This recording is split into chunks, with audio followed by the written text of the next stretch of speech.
Let's find a space. Okay, I'll follow up with Where you. can you do that in the Yeah. city? So you know what? You're gonna give this, right? Yes, that was just an This, FYI. this is I don't have any, a good start. paperwork to get some, the, Now, John's not here. his thought Oh, does about she? the brand new. we Okay, well, I'm talked sorry to hear about that. So, What would be the cost yeah, to demolish everything and start over we'll do on it. the We site? can handle that. Um, Okay, so we're gonna go ahead and call the meeting to order. Jana is out sick with COVID, not Oh, terribly sick, just, no. testing COVID though, right? Testing positive. So I'm gonna muddle through this without some of my usual cheat sheets as far as what I need, motions and seconds and so on.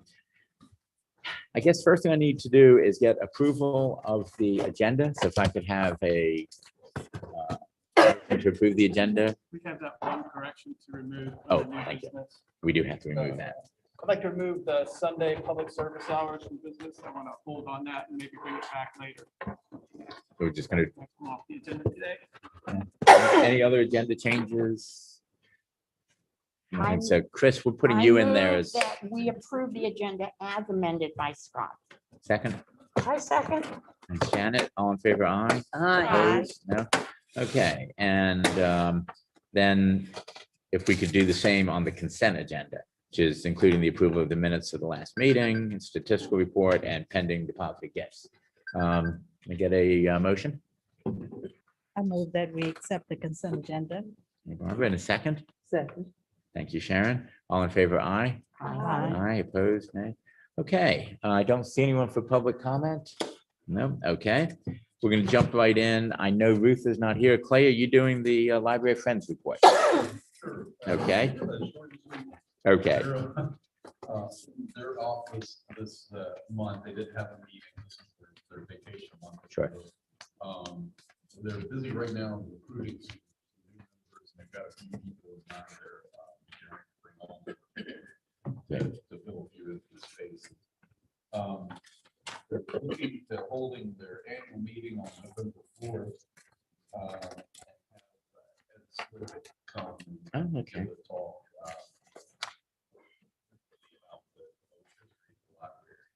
Okay. But that's the,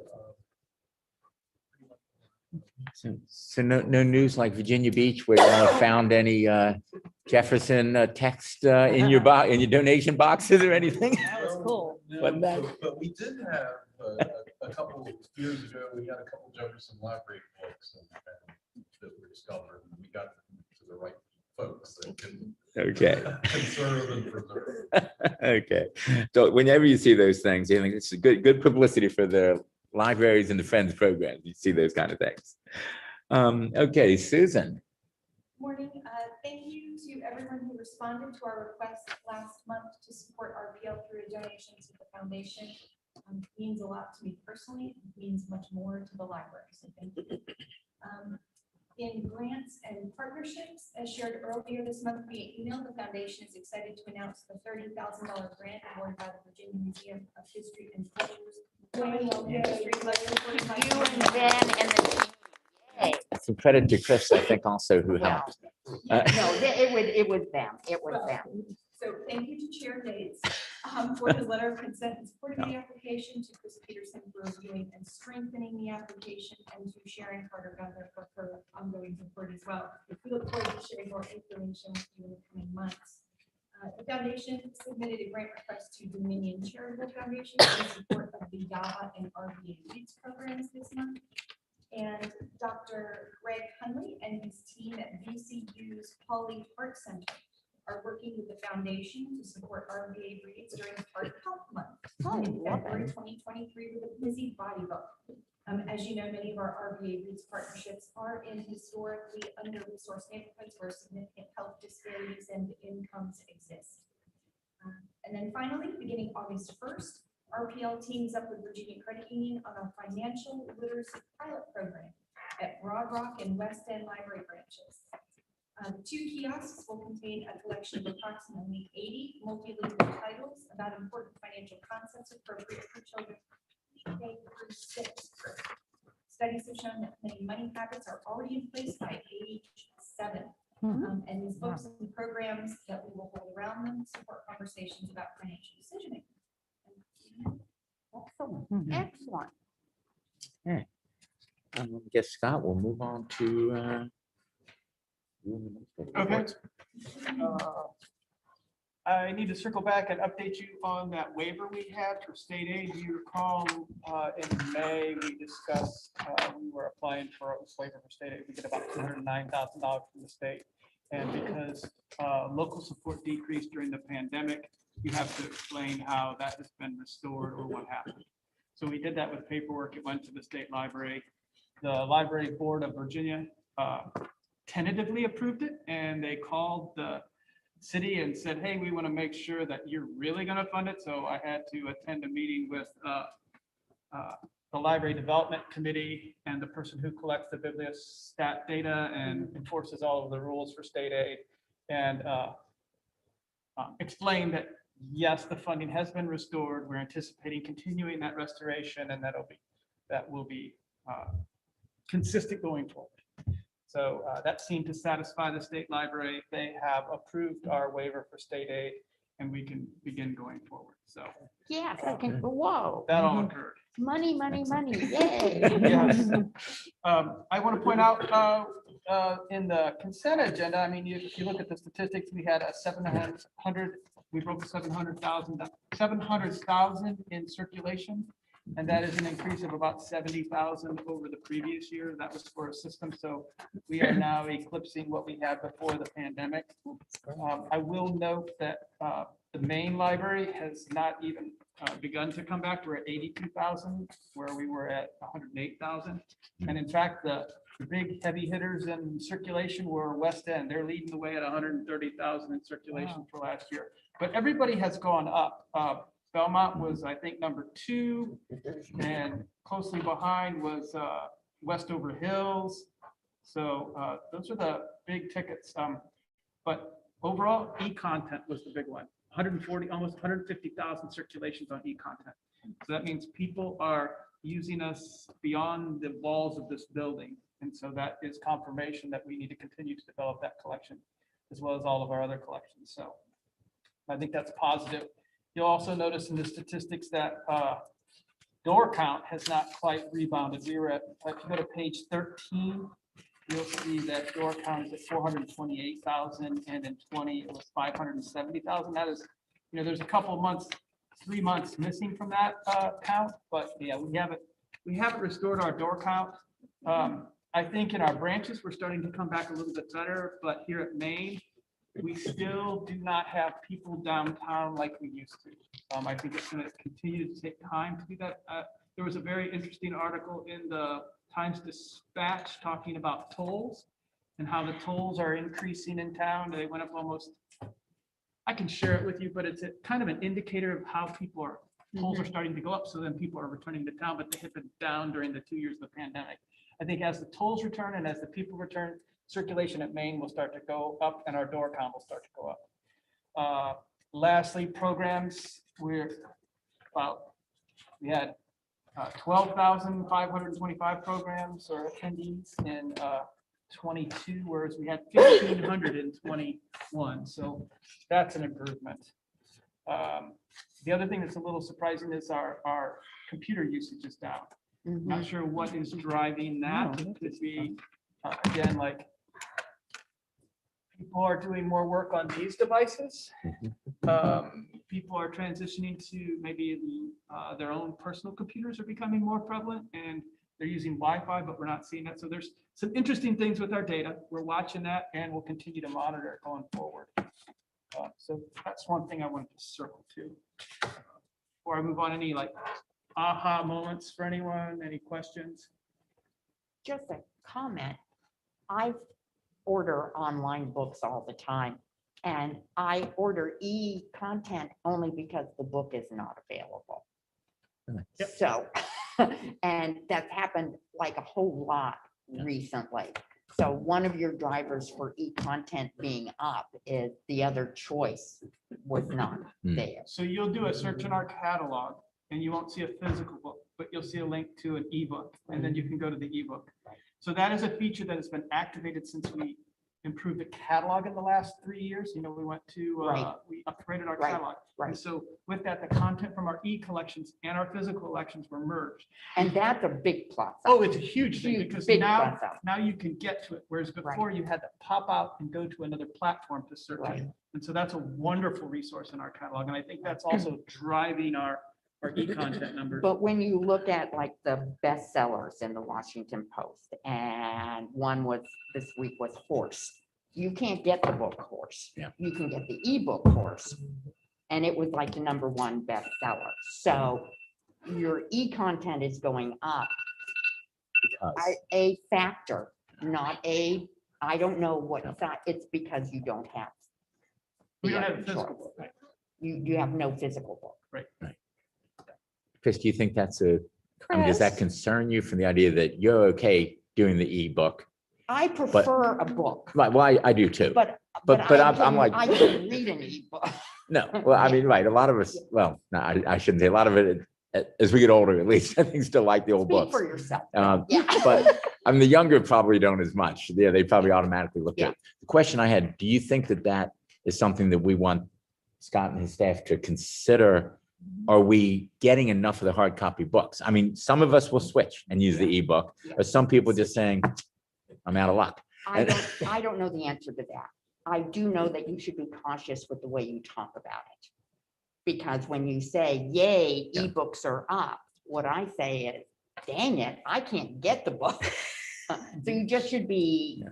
aware and cautious. Yeah, maybe Bill's right. I don't. Well, no, I mean, my, Yeah. my point to I it, don't Chris, really is the same as yours.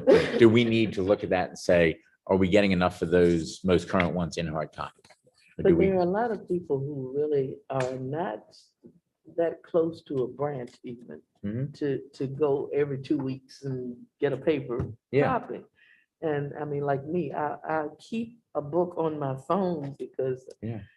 at night, if I'm in a car Sure. riding, I God, can you're read. good. You know, You're I good. you know. You're good. So, you know. Yeah. I No. keep a paper book and an Yeah. ebook. you know. Right, right. Yeah, and I think most of us are comfortable with. Yeah. With all. I mean, forms, but people, my sister lives up Jeff Davis Highway and there's no branch there, you know, Yeah. so. Yeah. Is she comfortable with ebooks? Is very comfortable with Mhm. these. Good. so related to that, and maybe Scott can comment, I recently searched the catalog for a new book that was reviewed in the Times Dispatch. And it wasn't in the catalog, so I attempted to use the request a book feature, which I Mhm. couldn't find, so I just sent an email. Mhm. Can you get this book? Mhm. So Meg answered my question, told me there was a request a book, and I said, okay, I'll look harder next time. And said that book was in her list of things to be ordered, but they were a little behind. Hmm. So maybe. And I sometimes think we're that, yeah, I have a seeing- lot of books in my queue that just haven't been ordered yet, that I'm sure will be. So ordered. maybe it's not a case where they're not getting paper copies. Maybe Soon enough. right now there's some kind of a backlog Yeah. or something. I Yeah. don't know. Well, in last fall, there was a supply issue. Right, Then in the winter, we had a difficulty with our ordering and got backlog. And we talked about that a little bit as we observed the budget. So we've corrected those things. So now it's a matter of processing those books to get them into the system. So they may be on order or in a Okay, box or yeah. here. So we're trying to keep up with it. Now, that being said, we still don't have enough money in our budget to buy the books at the level that we need. Yeah. We've been, I would like to have more money to satisfy both these demands because an electronic book can sometimes be 5 times more expensive than a Yeah. physical book. There's a wonderful article again this week in the Washington Post, and I'll share that with you. There's a lawsuit going through the courts about copyright and how anyway, I'll share it with you, but it really gives you a good example of how this all works. And it talks a lot about the cost, and so I'll share that with you all later. But I think our data is trending in the right way. I think we need to be cognizant of all these things and work on our collection development in terms of this and be very deliberate in how our curating the collection, both in terms of electronic and physical books. With that, pretty much an overview of all this. You will see that we were able to get out a newsletter, so Yes, At Home went out. Nice. That was wonderful. So trying to get that out in physical format, virtual format. It went out to everybody on our listserv.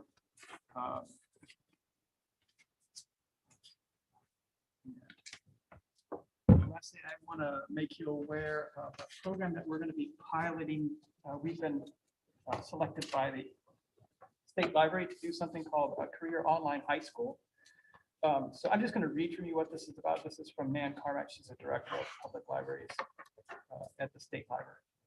Students work online with the help of COHS, which is Career Online High School academic coach through this unique partnership. Libraries currently hosting Career Online High School include Prince William, Fairfax, Chesapeake, Virginia Beach, Norfolk at their local expense. So this is an opportunity for people who haven't gotten a high school diploma to come and apply. And they apply to this program, and the State Library will pay for a scholarship for someone to do the coursework and take a test to get an actual high school diploma. So it'll differentiate between a GED, it'll be a high school equivalent diploma. So the state, and they said 81% of these Career Online High School graduates in Virginia have pursued post-secondary degrees, finding a pathway to community college and skilled trades. Each graduate impacts their community with increased learnings and less dependence on government assistance.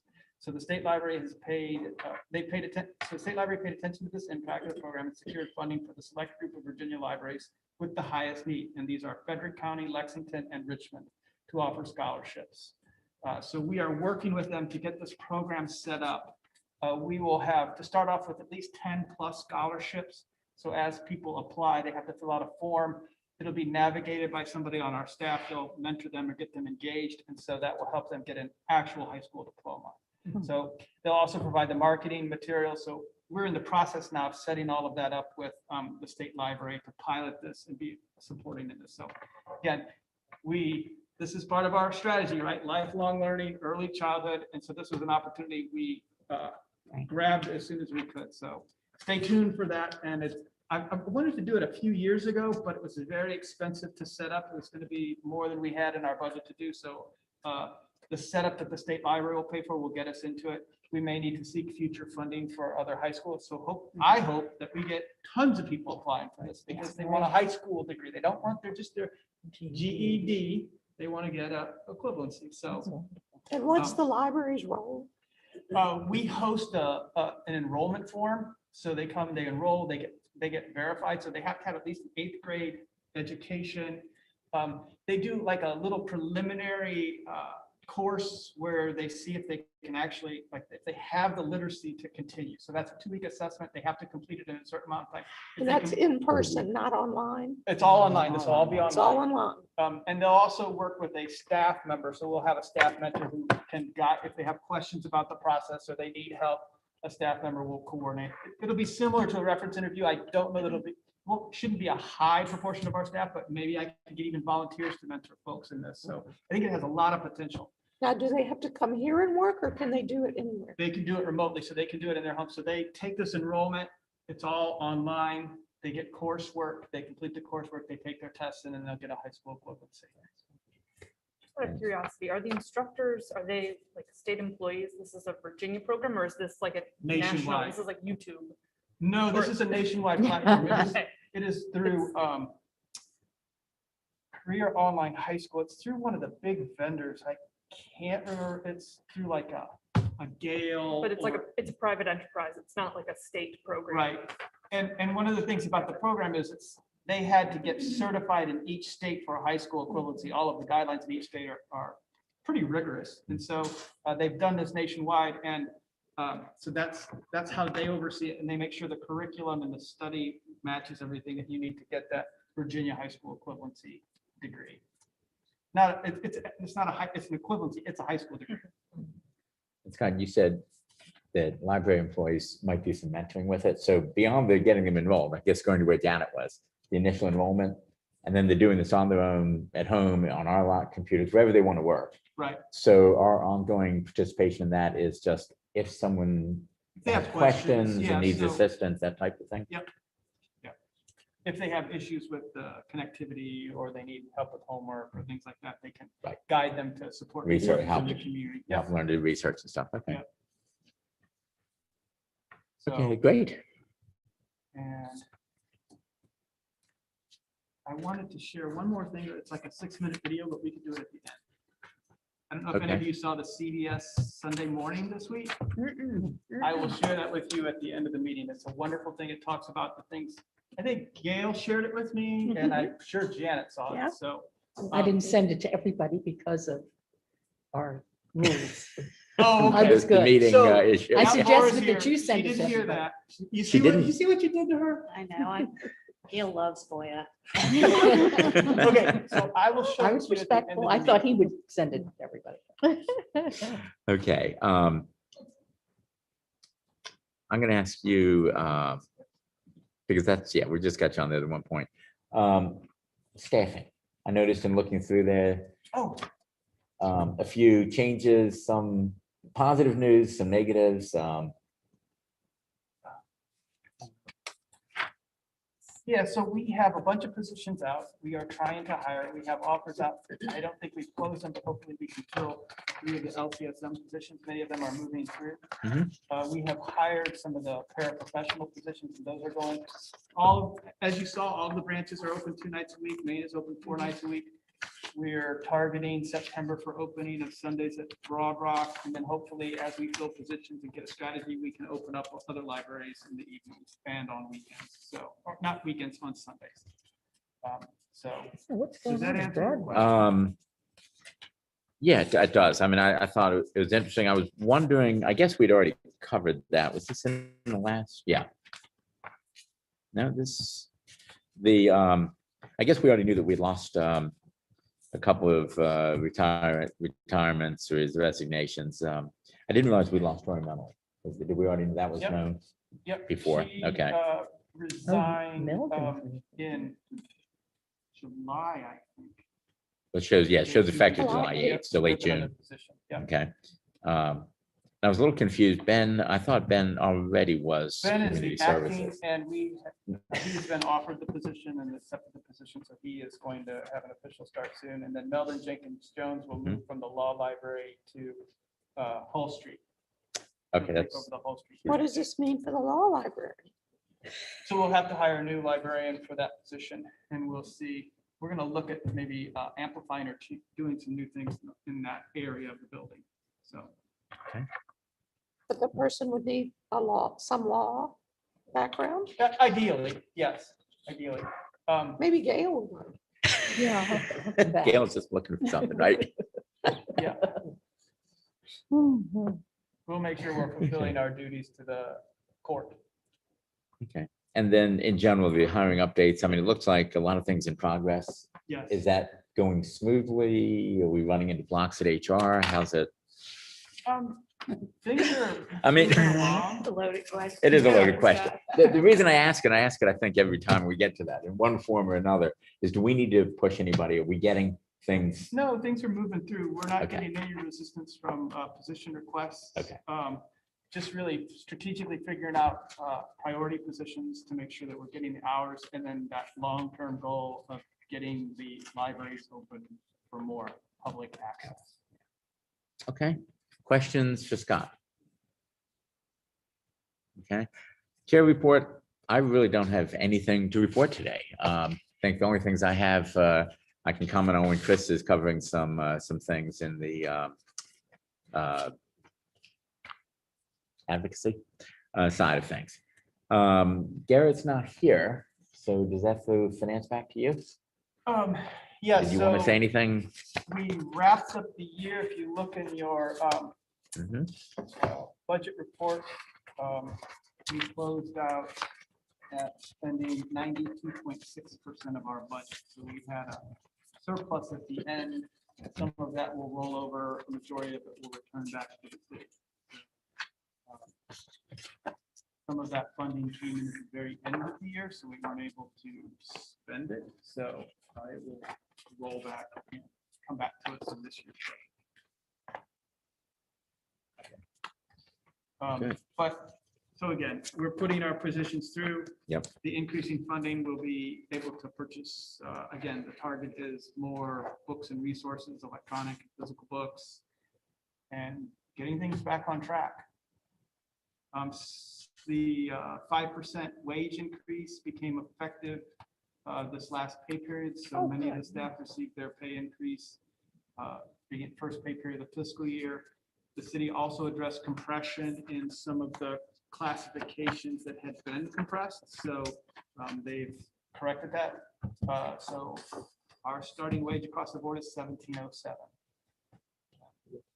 which is competitive and actually higher than our neighbors in Henrico and Chesterfield. So the city has done a lot to correct that compression, wage disparity, and those issues. So. Any thoughts on unions? Oh, that got approved this week. So the collective bargaining agreement was approved on Monday night. Mhm. Yeah. So I don't have any details. I believe they begin the process. Maybe Laura could give us an update on that. I don't have an update. It No. was approved It was Yeah. approved. and the process starts. Yep. So that's all I have. And that's one that, as it gets going, we'll see how it affects our budget.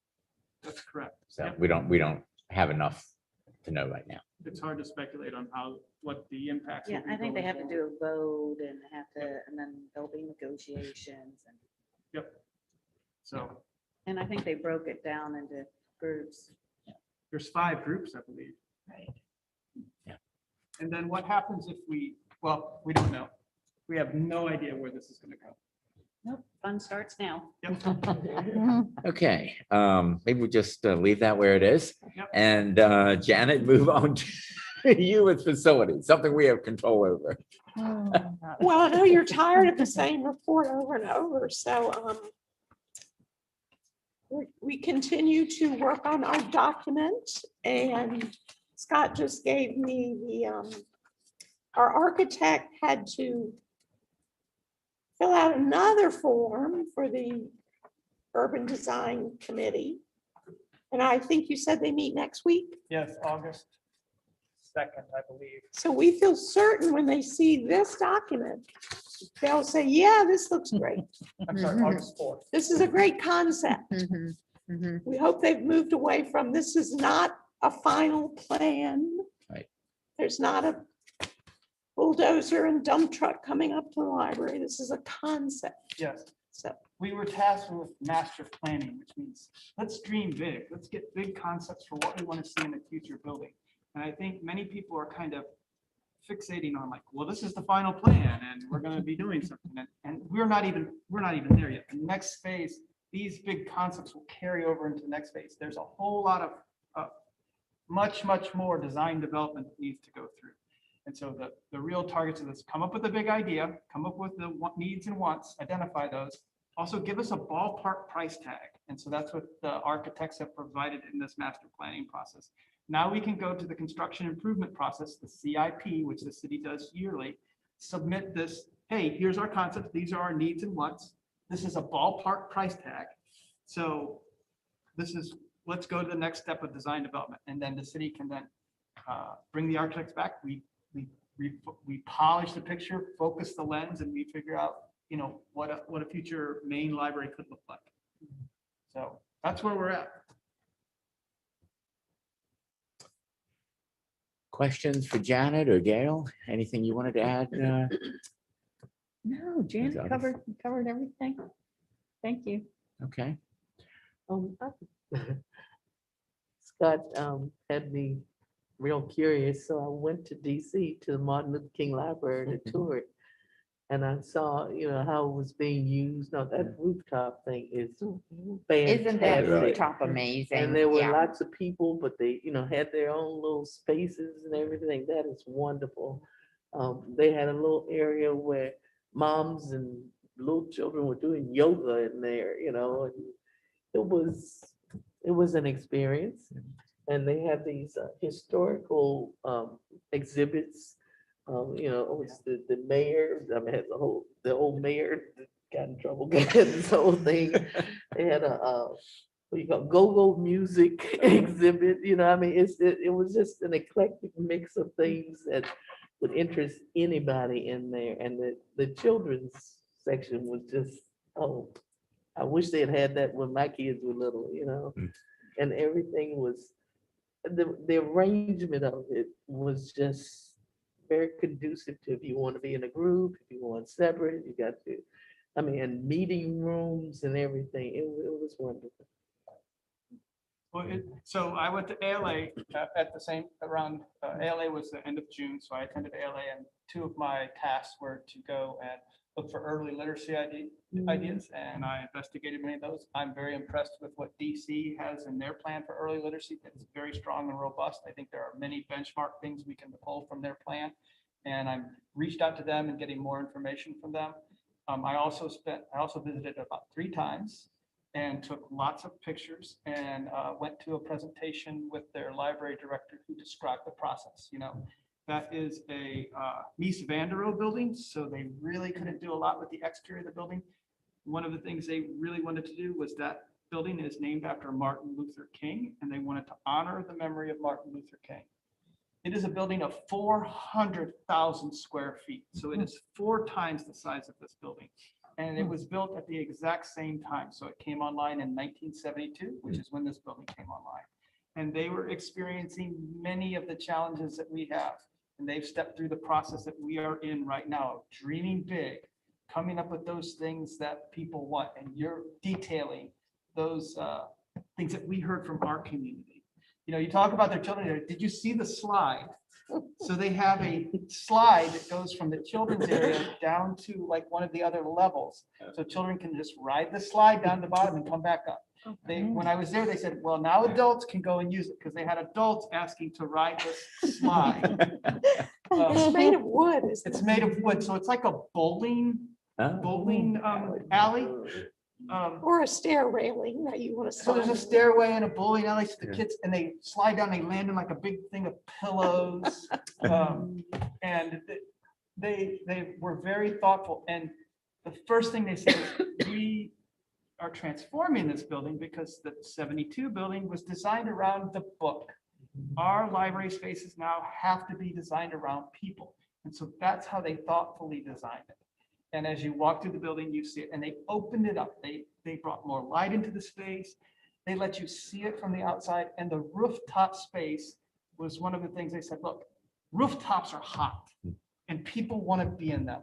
And they're not accessible to everyone in our community. You have to be a resident of a very fancy apartment, or you have to go to a penthouse, like a restaurant or any of those spaces. And those are not open to everyone. So that rooftop area, which is amazingly gorgeous, is open for everyone in the community. And one of the key things they said, and I would hope that we could do this as well, is the rooftop area is directly connected to their 300-seat auditorium, which they allow people to use for events when the library is not open. So the space is activated all the time, not just during library hours. So they can open and close different sections of the building to accommodate the different needs downtown that they're trying to promote and support. But it's remarkable. I would love to take a tour up there and see it. I think it would be very fantastic. And we have libraries in our community. So go to Henrico's libraries. They have some world-class libraries. Tuckahoe, Varina, Fairfield, Libby Mill are world-class libraries. So if in our backyard, you can see state-of-the-art stuff happening. So at MLK, is the roof the 5th level? Is that on top of the 4th level? So their roof was like our roof. It wasn't being used in the old building. And so they start with 0. So their basement is level 0. And that's where they have their fab lab, which is a technology lab. They have a tool lab. They have a bicycle repair station. They have every kind of 3D printer you can imagine. And when I was there, they have a dance studio. And so they had a young woman in there working with a teacher. So she's in the studio, the camera is on her, the teacher is on one screen, the teacher can see her, and she can do her performance with a teacher who's not in DC. And she looked world-class to me. And so she was able to do that. So they provide space for activities like that. And that's a real change that we're hearing from our users, and we want to activate this space in that way. So that's on their middle level. When you come in the first floor, they have a grand hall. To the right, they have their general collections. And then to the left, they have their meeting rooms, computer lab.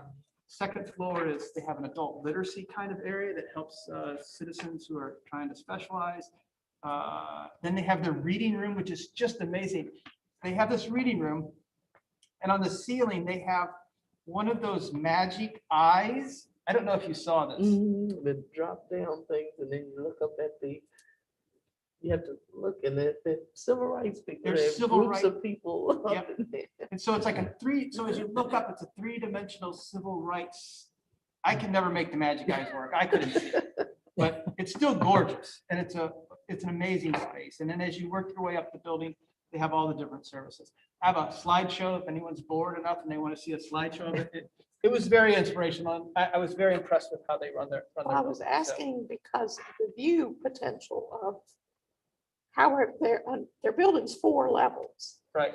So they added this roof thing, and so you're up high enough to see a good part of the city. Yeah, Yeah. it's a typical. You're roof. looking at, what's the stadium? RFK? No, it's the basketball or the hockey Basketball. stadium. One of the, Oh, they okay. play some sports. It's near on Chinatown. Verizon Center. I Thank mean, you, Verizon. you're Yeah. Looking right at it down the street. Yeah. Well, and they also, that rooftop had to be built in such a way that you could not see it from the street, Hmm. because they did not want to damage the visual integrity of the Mies van der Rohe building, because that's, Mies van der Rohe is world famous. So you can't see it from the street, but when you're up there, it's an amazing view. And you made mention of, the basement. That's one of the things that is kind of missing from our design, that those maker spaces are, oh God, that would be a tremendous added bonus, for the community to have those spaces. And On the list, right? It is. Yeah. Okay, anything else before we move on to Emily and governance? And, no, Emily, do you have? No, so I don't have an update. I see Okay. a note here about committees. We haven't talked about that. We've talked about committees? Committees, we haven't talked about committees this month, We haven't, you're right. so I don't have any update. Okay, okay, we need to do that, but right now, I think we're letting everyone just stay where they are on committees. We may want to make some changes. I should have put it on here for this month. I guess we'll do it in September, talk about any changes. Is that okay? I haven't received any. I did, I think at the meeting that you were not at, I did say that if people had comments that I would Mhm. You would, accept yeah, them and then talk to you, but I Mhm. haven't heard from anybody. okay. I don't think we have any unfinished business other than maybe Chris, we'll Me. put you under me, unfinished, me, okay? Me. I have 2 things. First, we talked last meeting about wrapping up this season's of advocacy by contacting our council people and telling them, thanking them for what they did, Mhm. and then giving them the results, that we can have more hours, we can have more books, all of the wonderful things that would come based on their help with our budget. I got a copy of the emails that Emily, Janet, and Gail sent, beautifully written, and the council people really responded to that. I know ours, Gail and I's, wanted to put it in her newsletter. One wanted to know, make sure to tell me when your anniversary is. It was a real appreciation. So if you have not yet reached out to your council person and want to see a copy, you guys would be okay with sharing. I can send you what they sent, because all 3 are winners. And if you don't need one, you're on your way. Let me encourage you to do it, because they love it. It's a win-win. So I wanted to mention that. The other thing I wanted to mention is the American Library Association has a few set-aside groups. One is for trustees, foundations, friends, and library directors. and it's called United for Libraries. Their annual conference for ALA's United for Libraries theme is equity, inclusion, and diversity. And they called for paper presentation ideas. I put one in on what we did with the grant that I wrote for the National Humanities, saying, you know, we're going to increase our EID collection, and we're going to begin to look at a Richmond room. And I immediately got a yes, we absolutely want you to speak. And we want, they actually gave us a pretty good speaking time. I expected it to be Friday at 4:30, but they gave us a good spot. And I'm lucky enough that Scott's willing to do the talk with me.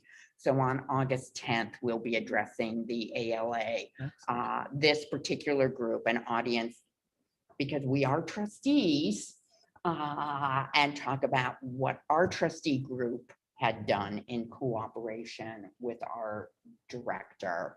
And we hope the 2 or 3 people who attend that session will really enjoy it. So, Excellent. Congratulations.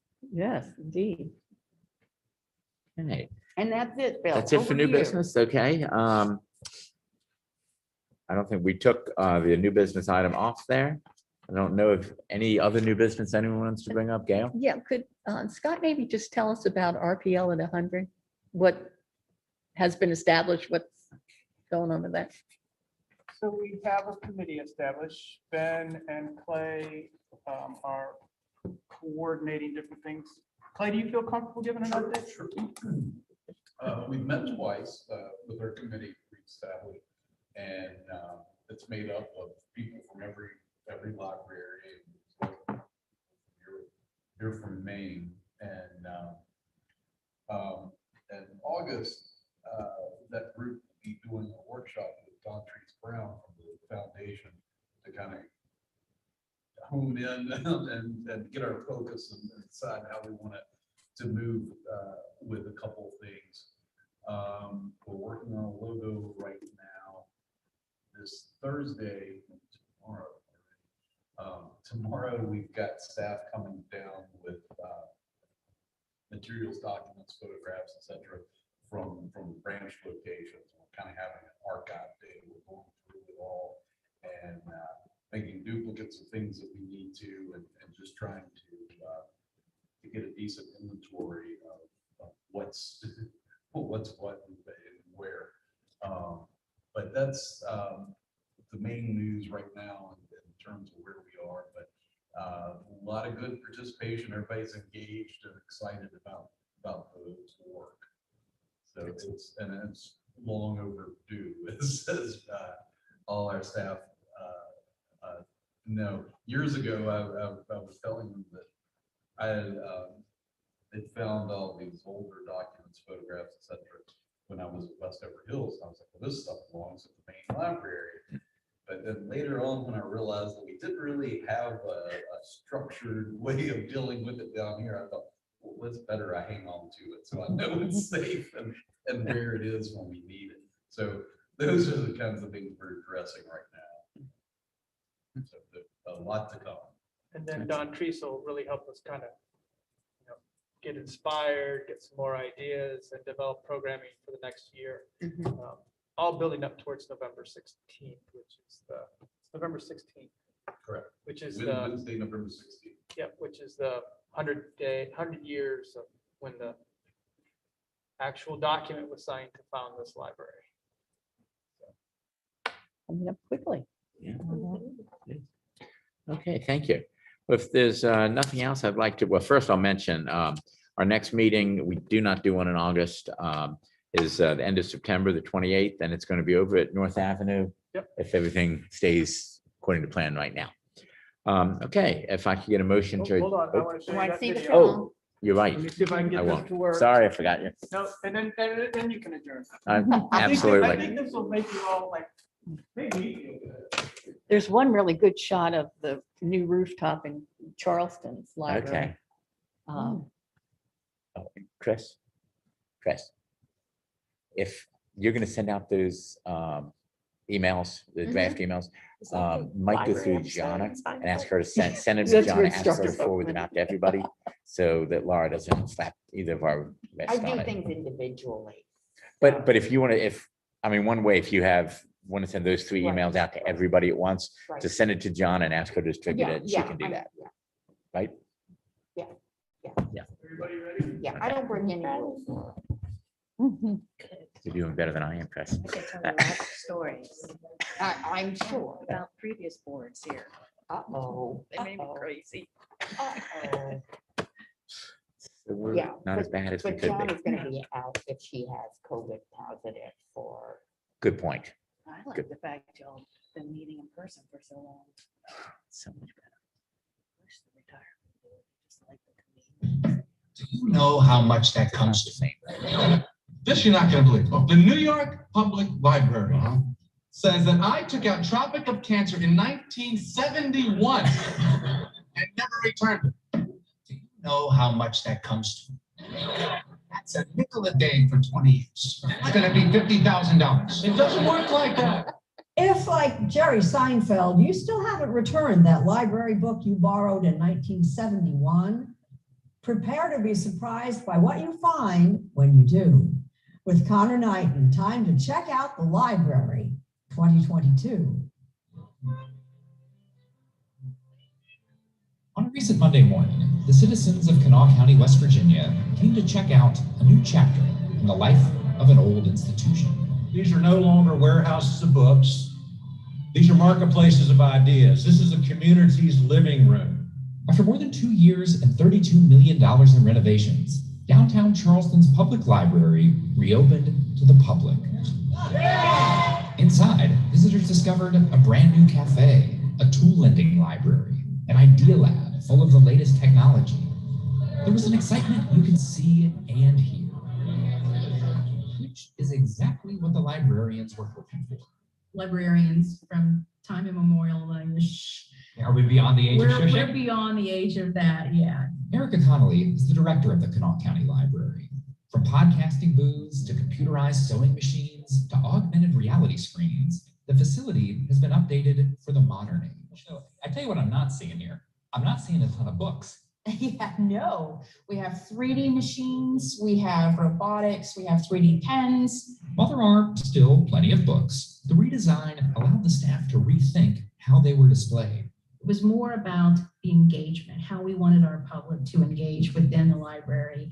And it wasn't at the shelves. It wasn't just grabbing a book and then leaving. We wanted them to stay. Across the country, library attendance has declined at 21% from 2009 to 2019. But borrowing has actually increased. It's just moved online as collections have shifted from physical to digital material. That's caused libraries to shift their thinking in terms of what might bring people through the doors. Good morning, welcome. Good morning, welcome. Austin Public Library Director Roosevelt Weeks begins each day greeting patrons as they enter the downtown branch. Hey, boss, what's going on, man? The 200,000 square foot building fills up fast.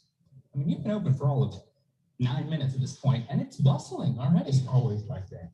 People come to Austin's library to play board games, video games, games of giant chess.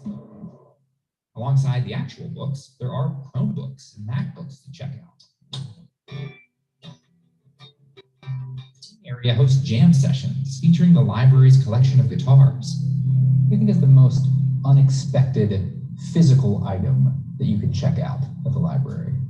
Seeds. Seeds. Yes, if you want to plant a garden, we have seeds that you can check out. So that's not something you have to return, right? There's not late fees The on return seeds. is, come show us what you got from your garden. When Austin Central Library opened in 2017, it instantly became a community hub. Visitation increased in subsequent years. Were you here on opening day? Oh gosh, I was here. It was one of the most glorious days of my life.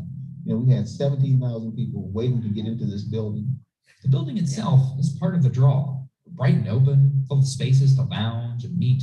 Modern libraries are attempting to meet the needs of today while staying flexible for the future. More and more of these libraries are being built so that they have very open floor plans. And I think part of that is that vision of long term. We don't know what the next thing might be. Miguel Figueroa is the former director of the Center for the Future of Libraries. It's really easy to think about the future as exclusively technological, and I think a lot of libraries are keeping pace with that. At the same time, I think we're starting to see that there's a really great future for these institutions as place. The value of having an open public place in your city, in your neighborhood. In 2009, the city of San Francisco became the first in the country to hire a full-time social worker for its main library. Dozens of cities across the country have followed suit. A lot of the social safety nets have been underfunded or removed. And unfortunately, that often means that there's a crunch on other public institutions, like public libraries. They are very trusted institutions, and people feel welcome within them. People like Andrew Constantino, who, for a time, was a daily visitor to the downtown Seattle library. The library is like your grandmother's house. If you're homeless or living in poverty, that's exactly what it's like. When you are allowed to be at the library, whereas, if you're homeless, you're not allowed to be many places. Years ago, Constantino was living on the Seattle streets and in shelters. The library was his refuge, a place to get out of the rain and get back on his feet. You mentioned the importance of feeling welcome here. What was it like to not feel welcome elsewhere? Oh, it sucks. It's like everywhere in our society, you have to buy access. If I want to use your bathroom, I have to buy a soda pop. Public libraries are public, a place where everyone can come together. In one room, recent immigrants practice English. In another, The upper left-hand corner. first-time computer users learn how to navigate the internet. The internet, an always-on, limitless hub of information, didn't replace libraries. It may have made them more essential. The side effects of some of the technologies where we do become so focused in on online information or online discourse that we forget how to connect with other people. Libraries retrain you, I think, to be a member of the public, to be part of the civic discourse. While COVID made those connections challenging, most libraries closed during the height of the pandemic, there's been a recent slew of grand openings. Newly renovated libraries have popped up everywhere from Flint, Michigan to Fayetteville, Arkansas, from Spokane, Washington to Washington, D.C. I really think that far from any idea that some people might have that the library is somehow obsolescent, or irrelevant, it is actually the opposite. I think that our society as a whole needs more institutions and public areas that are like the library. It's much more a model for how we should treat other people than just an artifact of the past. That's well done. That is well done. On your skin. Try Downy Free and Gentle. Downy. I think Jerry did find the book, didn't he? We've got a state library now. It's upstairs in that little Oh, catalog, isn't it? where, it's on the If first you see the floor? little wooden catalog on your way out, there's some seeds in there. You just have to bring back the veg for us.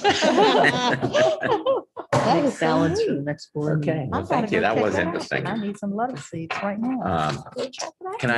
I, anything else, or do we go ahead and ask for a motion to adjourn? Can I get a motion? Okay, Sharon, in a second. Second. Emily, all in favor, aye? Aye. Opposed, no? We are adjourned. Thank you all. Thank you. Have a good night. Thank you.